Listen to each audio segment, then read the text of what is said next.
Depois da gente ter criado esse projeto completinho aqui com TypeScript, é hora da gente falar sobre a compilação do projeto. Quando a gente criou esse projetinho aqui, a gente já escreveu alguns scripts e um deles aqui é o build. Esse script de build vai rodar aqui o TSC, que está instalado como uma dependência aqui de desenvolvimento no nosso package. Então eu posso subir o terminal aqui e executar o comando npm run build. Quando eu faço isso, ele vai gerar uma pasta aqui no meu projeto chamada build com os arquivos que a gente desenvolveu na pasta source em TypeScript, só que em JavaScript. O processo de compilação faz uma transpilação do nosso código TypeScript para o código JavaScript. Se vocês se lembrarem dos primeiros vídeos aqui desse curso, eu disse que o TypeScript é uma ferramenta para ajudar nós como desenvolvedores a escrever um código mais seguro e robusto, usando da segurança de tipos para evitar erros durante a execução do nosso código. Então, por exemplo, eu vou vir aqui nesse meu arquivo index e eu vou gerar um erro de sintaxe qualquer aqui. Vamos supor que eu crio aqui uma variável const, vou colocar aqui o nome de Rinco e eu não vou escrever a sintaxe do código JavaScript corretamente. Quando a gente cria uma variável const, a gente precisa atribuir o valor para ela imediatamente, né? Se fosse uma let, isso aqui funcionaria. Mas uma const aqui gera um erro de sintaxe. Eu vou escrever isso aqui direto no meu código buildado aqui, só para vocês verem o que vai acontecer. Então eu vou criar aqui uma const chamada Rinco. E ele está dando erro aqui no meu editor, né? Porque eu ativei modo estrito no editor, então ele vai exibir esse erro para mim. Mas em projetos JavaScript, isso não costuma aparecer no editor, né? Você só vai notar isso quando você executar o projeto. Então, se eu der um npm run start aqui, que executa o projeto buildado, olha o que vai acontecer. Ele vai me mostrar esse erro aqui durante a execução do projeto. Já desenvolvendo aqui com TypeScript, esse erro ele fica claro aqui no nosso editor, nos nossos problemas, e na hora que a gente tentar buildar, olha o que vai acontecer. Se eu der um npm run build, logo no terminal ele vai me indicar exatamente aonde que está o erro e quais erros isso aqui pode gerar. Então aqui ele está dizendo, ó, const declaration devem ser inicializadas. Então, como eu disse, ó, assim que a gente cria uma variável const aqui, a gente precisa atribuir um valor para ela, né? Então, dessa forma aqui ele já para de dar o erro. E aqui ele deu um outro erro, ele disse que a variável Rinco é implicitamente do tipo n, né? Mas quando a gente já pôs o valor aqui nela, automaticamente o tipo dela aqui se tornou string, né? Então, esse erro já foi consertado. Então, olha o que vai acontecer agora quando a gente tentar rodar o build novamente. Ele buildou sem problemas, né? E agora nosso código index aqui, JavaScript, ele já está com o código certinho. Vou mostrar um outro exemplo aqui de por que o TypeScript ajuda tanto a gente. Direto aqui no arquivo index, eu escrevi um código sem segurança nenhuma. Vocês notam aqui que eu estou dando um console log em process.rinco.toUppercase. Então, repara bem no que está acontecendo aqui. Eu coloquei em setTimeout para executar aqui após 6 segundos esse console log. Então ele vai tentar dar um uppercase em uma string da propriedade Rinco de process. Porém, isso não existe no process, mas por que o JavaScript não está falando isso para a gente? Eu vou dar um npm start aqui para executar esse projeto JavaScript e vocês notam que ele executou normalmente, porém, após 6 segundos, olha o que acontece, o nosso código quebra. Agora, olha o que vai acontecer se a gente tentar fazer isso no nosso projeto TypeScript. Se eu venho aqui no index e coloco essa linha de código, olha que interessante. O TypeScript já vai avisar para a gente que Rinco não existe em process, que é a nossa variável global aqui, Node.js Process, né? Então, antes mesmo de executar esse projeto, eu já sei que esse código vai dar errado. Agora, imagine só buildar isso. Então, se eu rodar aqui o npm run build, ele vai me mostrar exatamente o que está acontecendo. Ó. Em source index.ts, na linha 11, a propriedade Rinco não existe no tipo process. E ele me mostra exatamente o código onde isso está acontecendo. E a gente pode segurar Ctrl e clicar sobre o path aqui e ele vai levar a gente exatamente para onde está esse erro. Então agora a gente só precisa corrigir. Então a gente faria aqui uma verificação, né, para verificar se Rinco existe em process. E aí, se existir, esse console log aqui ele vai ser válido. Porém, O tipo aqui, ele é desconhecido agora, a propriedade existe, mas o tipo é desconhecido. Aí a gente teria que pôr o máximo de verificações aqui para garantir que esse código vai funcionar. Então, eu quero verificar se process.rinco é o tipo disso, né, o type of, é igual a string. E agora, olha só, o nosso código está seguro. De fato, não existe rinco no nosso process. Então, essa checagem aqui, ela nunca vai dar verdadeiro, né? Então, o nosso código ele ficou seguro, parou de dar o erro, e agora se eu rodar um build aqui, ele vai buildar tranquilamente o nosso projeto. Mas por que é preciso buildar o projeto? Por que a gente não pode executar direto o nosso código TypeScript? Se a gente vir aqui no package.json, quando a gente criou, vocês viram que eu instalei a libtsx. Então, quando a gente executa o projeto em desenvolvimento, a gente está usando aqui o tsx para executar o nosso source index.ts, certo? Porém, quando o nosso projeto tiver que ficar em produção, a gente precisa executar ele com o ambiente de execução JavaScript, né? No caso aqui a gente está usando Node. Então, a gente utilizaria o comando Node e aqui o caminho até o arquivo, né? No caso a gente está usando ponto, ele vai pegar o main. Se a gente estivesse usando o ban, a gente usaria aqui o ban_run, né? Se a gente estivesse usando o Dino, a gente usaria aqui o comando Dino. Mas, no caso aqui, o Node ele não pode ler arquivos TypeScript. A forma nativa do código é JavaScript, né? Então, o TypeScript ele serve só para o desenvolvimento, para a segurança aqui do nosso projeto. E vocês devem estar pensando o seguinte: então, quando buildou o nosso projeto, ele removeu aqui toda aquela parte de tipagem, né? Por exemplo, se a gente comparar o env.js com o env.ts, vocês vão ver que a gente tem essa parte de tipagem aqui, né? Que a gente define isso tudo aqui no global do nosso Node.js Process Env, né?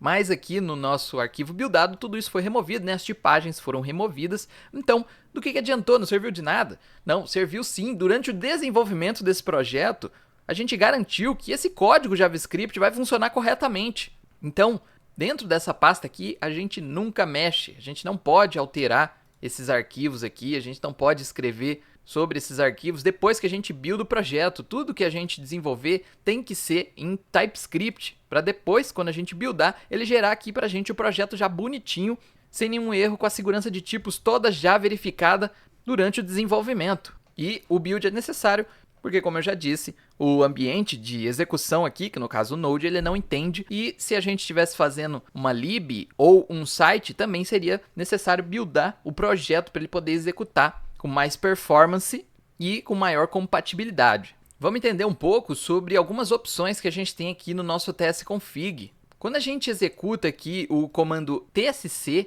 ao executar o script npm run build, esse comando aqui, ele aceita algumas flags aqui também, mas se a gente não quiser passar todas essas flags aqui no próprio script, a gente pode ter um arquivo tsconfig.json aqui para definir todas as configurações que a gente quer.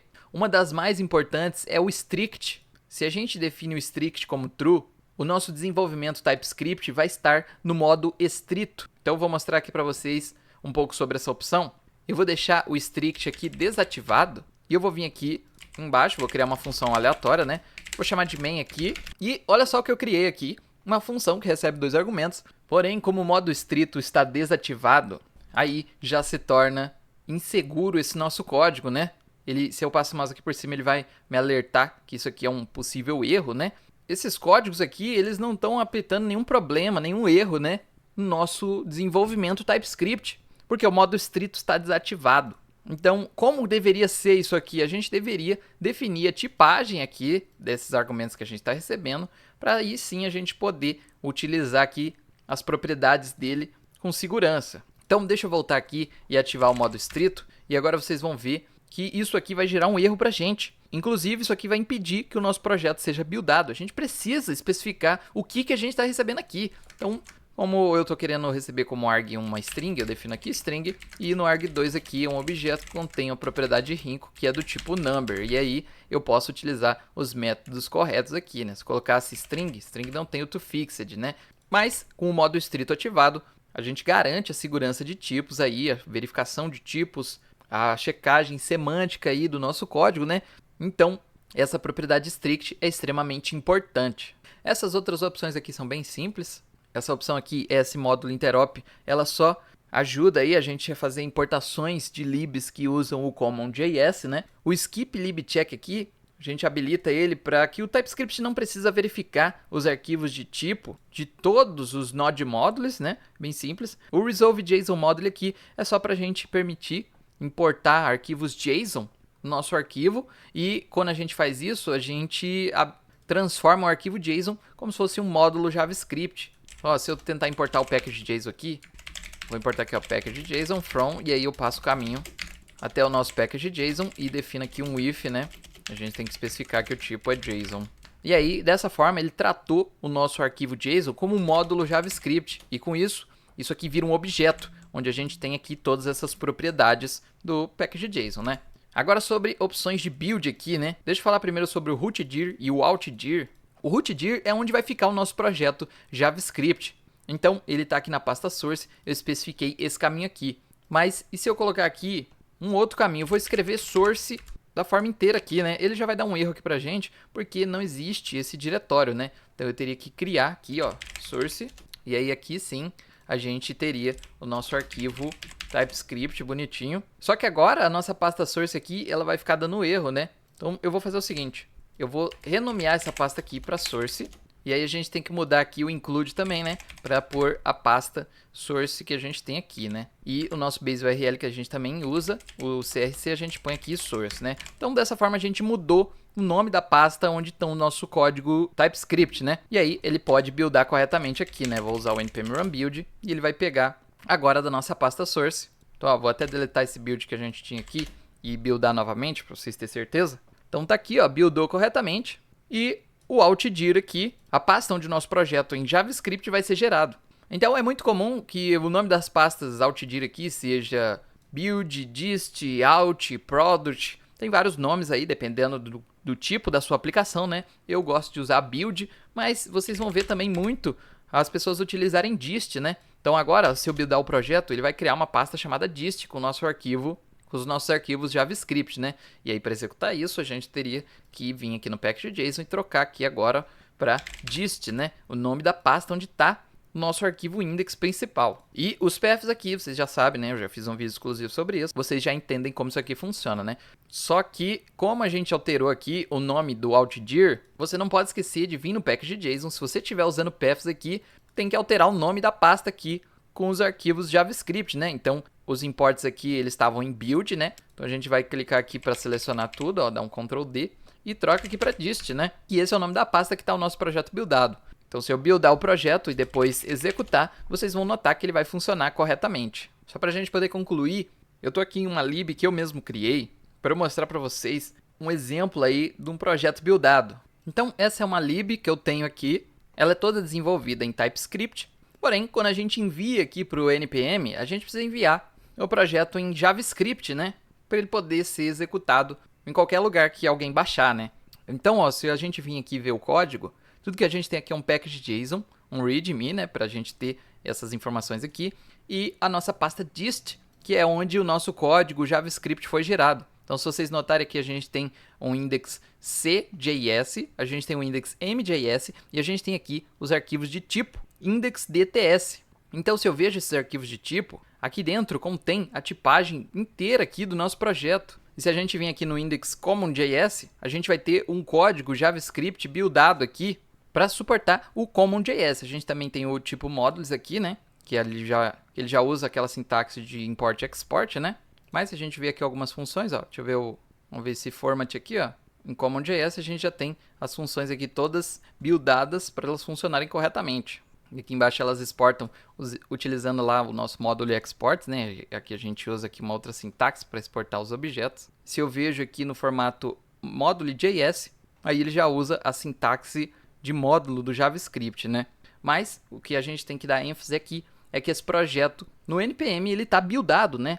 E no package.json aqui eu especifico nessa propriedade types onde que os tipos dessa lib estão localizados, para que quando a gente use ela no nosso projeto, quando a gente instala essa lib no nosso projeto, quando a gente puxar as funções, a definição da tipagem dessas funções já vai estar lá, pronto para a gente usar. Seja num projeto TypeScript ou JavaScript, a tipagem existe. Então, no caso, esse é o meu projeto aqui, a minha lib, né?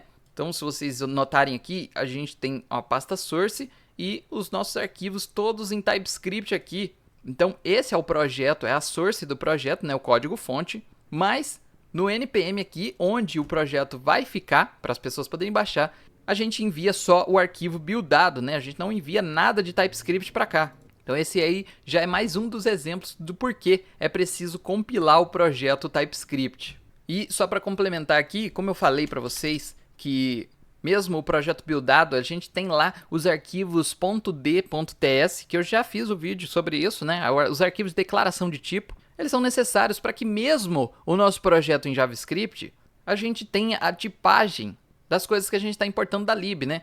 Porque se a gente importasse aqui de uma lib que não tem tipagem, ó, por exemplo, eu escrevi qualquer coisa aqui, eu não tenho essa lib instalada, isso aqui não existe, né? Mas vamos supor que essa é uma lib sem tipagem nenhuma. O que vai acontecer quando a gente tentar importar alguma coisa aqui, ó, se eu der um Ctrl espaço, não aparece nada, não tem sugestão de nada aqui.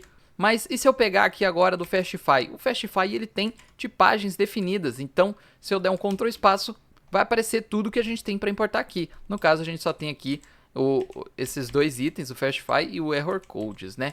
Deixa eu testar aqui desse console. O console ele já tem aqui umas outras coisas, né, exportando, mas para vocês verem que a tipagem ela existe em todos os códigos, seja TypeScript ou JavaScript. Inclusive, ó, se eu clicar aqui, ele vai levar a gente para o arquivo de declaração de tipo dessa lib que está instalada no nosso Node Modules, né? Então aqui na pasta Node Modules a gente tem aqui essa pasta dessa lib e no package.json aqui ela tem aqui uma propriedade chamada types que está apontando para onde que está o arquivo de declaração de tipos dessa lib, né? No caso aqui é o dist index.dts, né? Então, se eu venho aqui, eu acesso essa pasta dist e aqui está a lib toda buildada, porém, para a gente poder visualizar essas coisas que estão sendo exportadas, para a gente poder utilizar, tem os arquivos DTS, né? No caso, a gente tem aqui o arquivo principal, index.dts, que ele só declara os tipos. Antes de concluir, eu preciso dizer para vocês que aqui no nosso Compiler Options, se você der um Ctrl espaço, vocês podem ver muitas outras propriedades. Só que se eu for parar para explicar cada uma dessas propriedades aqui nesse vídeo, ele vai ficar muito longo se eu der exemplo de cada uma e não vai ficar viável para eu fazer isso aqui agora, né? Então eu recomendo que vocês entrem aí no navegador de vocês, procurem testconfig.json e venha na própria documentação do TypeScript, onde você vai poder ler como funciona o testconfig.json e também cada uma dessas propriedades. Ou se você estiver explorando elas no seu próprio testconfig, olha que interessante. Vamos supor que você quer ver o que uma propriedade faz. Ó, vou pôr essa aqui, ó, allow UMD Global Access. Eu coloco ela aqui, passo o mouse por cima dela e ele vai ter exatamente um link de referência de onde que está na documentação do TypeScript escrito exatamente para que serve essa propriedade. Então você clica nela e você é redirecionado para cá, ó. Então a gente está verificando o allow UMD Global Access e ele vai mostrar aqui exatamente para você para que serve essa propriedade, né? E aí se você não entender inglês, você só clica aqui para traduzir e ele vai te dar uns exemplos aqui e tudo mais. Você vai entender para que serve cada uma das propriedades, né? Essa aqui foi a estratégia que eu usei para poder montar o meu próprio Compiler Options e eu recomendo que você faça a mesma coisa, né? Estude cada uma dessas propriedades, ó. Se você notar, todas elas têm aqui um see more, né? Para a gente ver um link aqui de referência com uma explicação e exemplos sobre cada uma delas, né? Todas elas aqui têm esse veja mais. Mas é basicamente assim que funciona o processo de compilação do nosso projeto TypeScript.